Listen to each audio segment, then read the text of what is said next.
আমাদের এবারকার আলোচ্য বিষয় মৌলিক সংখ্যা। প্রথমে ডেফিনেশন দিতে চাই। মৌলিক সংখ্যা হচ্ছে সেই স্বাভাবিক সংখ্যা যারা এক থেকে বড় এবং যাদের গুণনীয় বা উৎপাদক সংখ্যা মাত্র দুইটা। কোন দুইটা? প্রথমটা হচ্ছে এক, মনে রাখবেন, এক হচ্ছে সব সংখ্যা কমন উৎপাদক বা কমন ভাজক, আর পরেরটা হচ্ছে সে নিজে। অর্থাৎ মৌলিক সংখ্যার মাত্র দুইটা উৎপাদক থাকে। কোন দুইটা? এক এবং সে নিজে। তাহলে আমরা সংক্ষেপে বলতে পারি যে মৌলিক সংখ্যা হওয়ার জন্য একটা সংখ্যাকে তিনটা যোগ্যতা থাকতে হয়, তিনটা শর্ত পূরণ করতে হয়। প্রথম শর্ত, তাকে স্বাভাবিক সংখ্যা হতে হবে।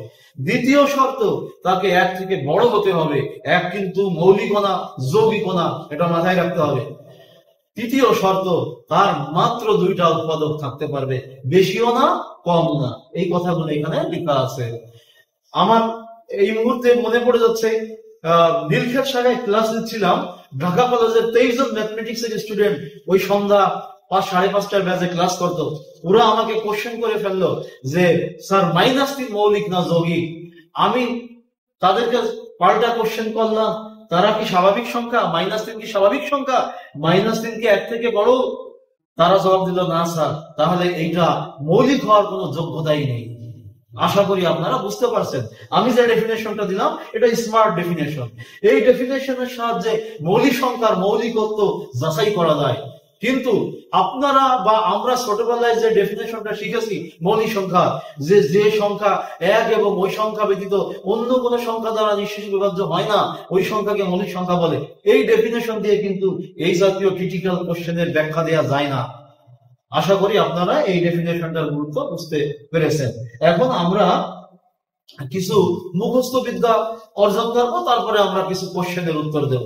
তো আসুন মুখস্থ বিদ্যা। মুখস্থ বিদ্যা বলতে বোঝায় যে বিষয়গুলো সবার কমন বিষয় জানা উচিত, যেটা সবার জানা উচিত। যেমন দেখেন, 1 থেকে 100 পর্যন্ত 25টা মৌলিক সংখ্যা আছে। এখান থেকে অনেক কোশ্চেন হয়েছে ওদিকে, এইগুলো আমাদের সবার জানা উচিত। তবে আমি দৃষ্টি আকর্ষণ করবো এই 2 এর দিকে।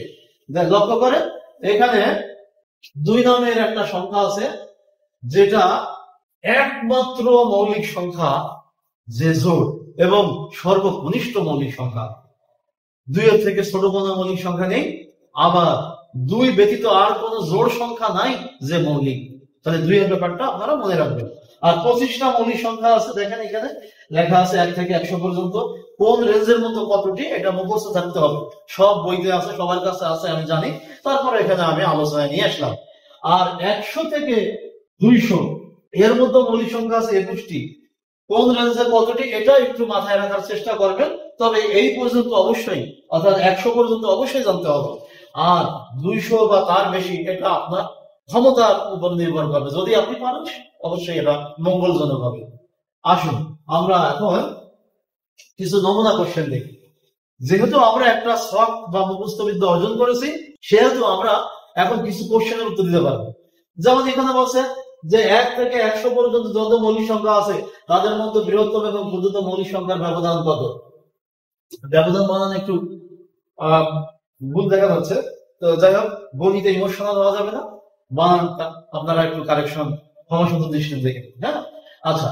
তো 1 থেকে 100 পর্যন্ত মৌলিক সংখ্যা আছে, তার মধ্যে বৃহত্তম এবং ক্ষুদ্রতম এর ব্যবধান কত, এটা হচ্ছে এখানে জানতে যাচ্ছে। তো আমরা জানি বৃহত্তম হচ্ছে 97। কিছুক্ষণ আগে আমরা ওই যে সব দেখলাম, প্রয়োজনে সবটা আবার দেখে নেওয়া যায়। আর ছোটটা হচ্ছে 2, তা বিয়োগ করলে পরে আমরা পার্থক্য পাবো 95। তো আমরা দেখতে পাচ্ছি 95 আছে খতে। অতএব এই প্রশ্নের সঠিক উত্তর খ। পরবর্তী প্রশ্ন।